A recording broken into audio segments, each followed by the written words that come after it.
What's up guys, in this short tutorial I will show you how to schedule an email in Gmail. So firstly, you're going to create an email. To do that, you're going to go in top right corner and you're going to click on compose button. Here what we want to do is to choose who we want to send the email to. I'm going to write one of my addresses.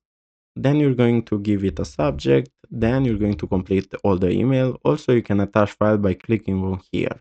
Then what you want to do to schedule it after you finish your email and you're ready to send it is to go to send button, but you're not going to click on it and you're going to go to more send option and you're going to click on this arrow. Then here you have schedule send and you're going to click on it. Now what we want to do is to pick the date and time when we want to send the email.